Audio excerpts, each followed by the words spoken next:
Bonjour à tous et bienvenue dans cette vidéo où nous allons explorer en détail le premier chapitre du module photovoltaïque et applications destiné aux étudiants de la première année énergie renouvelable en mécanique de l'Université de Ardèche.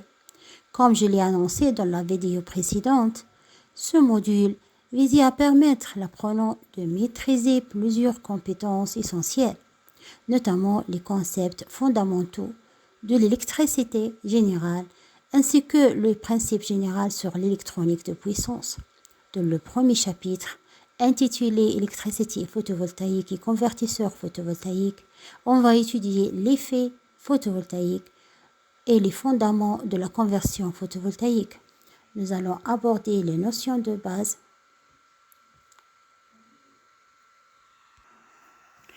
Nous abordons les éléments essentiels de la notion fondamentale de la photovoltaïque. La durée de ce chapitre sera d'environ 3 semaines et le contrôle continu se fera individuellement.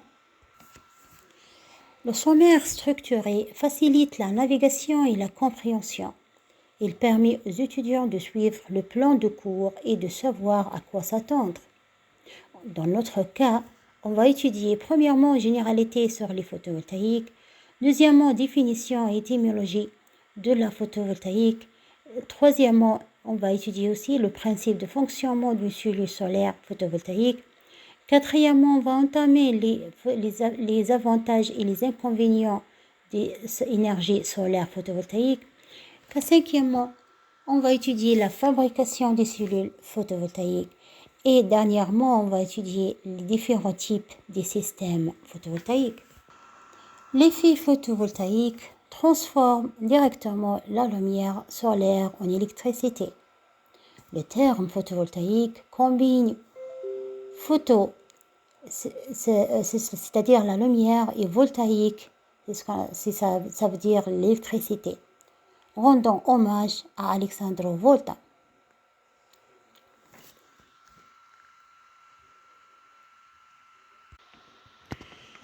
Le photovoltaïque est découvert en 1839 par Antoine Becquerel.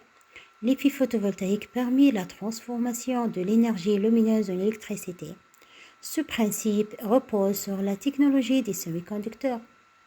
Donc l'héliocélectricité est apparue en 1930 avec les cellules à oxyde cuivre puis au sélénium. Mais ce n'est qu'en 1954 avec la réalisation de premières cellules photovoltaïques au silicium dans les laboratoires de la compagnie Bell Telephone que l'on entrevoit la possibilité de fournir de l'énergie. Le progrès de techniques de production de cellules photovoltaïques ainsi que l'augmentation du volume de production ont entraîné à partir des années 1990 une baisse de prix. La production du module se fait en Chine, près de 60% de la production totale, au Japon, aux États-Unis, en Allemagne et en Europe, avec en particulier des grandes compagnies comme Yangli, Green Energy, First Solar et Suntech Power. La production mondiale de modules photovoltaïques est passée de 5 MW crête en 1982 à plus de 18 GW crête en 2013. Concernant l'Algérie, le groupe algérien Condor Electronics s'est lancé en juillet 2013 dans la production des panneaux photovoltaïques dont la puissance varie entre 60 watts et 285 watts à des prix compétitifs. L'histoire de photovoltaïque est riche et fascinante, marquée par des découvertes et des innovations qui ont révolutionné notre approche de l'énergie renouvelable. La fabrication des cellules photovoltaïques implique des processus complexes et précis. Chaque étape est cruciale pour garantir l'efficacité et la durabilité des cellules solaires. L'effet photovoltaïque utilise les cellules solaires, permet de convertir directement l'énergie lumineuse de rayons solaires en électricité par le biais de la production et de transport dans un matériau semi-conducteur de charge électriques positives et négatives sur l'effet de la lumière. Ce matériau comporte deux parties, l'un présentant un excès d'électrons et l'autre un déficit en électrons, dites respectivement dopés de type N et dopés de type P. Lorsque le premier est mis en contact avec la seconde, les électrons en excès dans le matériau N diffusent dans le matériau P. La zone initialement dopée N devient chargée positivement et la zone initialement dopée P chargée négativement.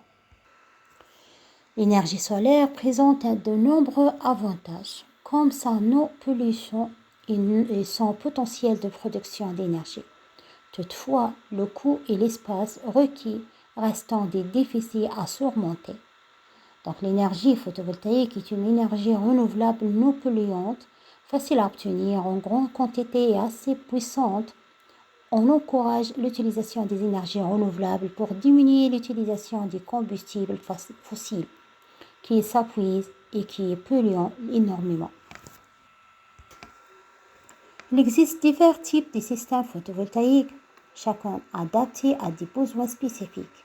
Leur diversité permet une utilisation optimale dans différents contextes environnementaux. On a premièrement Standalone Photovoltaic Systems. On a aussi le Grid Connected Photovoltaic Systems.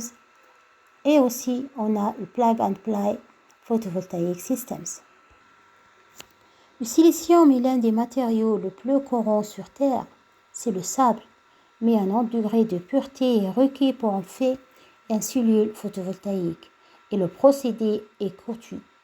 Selon les technologies employées, on retrouve le silicium monocristallin avec un rendement de 16 à 18%, le silicium polycristallin de rendement de 13 à 15%, le silicium amorphe présente une efficacité entre 5 et 10%.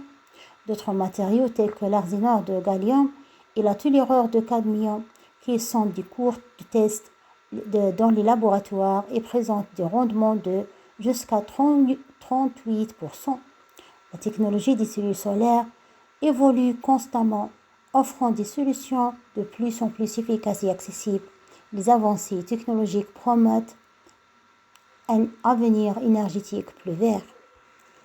Nous arrivons à la fin de cette vidéo. Je vous remercie d'avoir consacré du temps de sa visualisation et de votre attention. Pour toute question, contactez-moi à l'adresse email fournie. Votre engagement envers l'apprentissage et l'innovation est apprécié.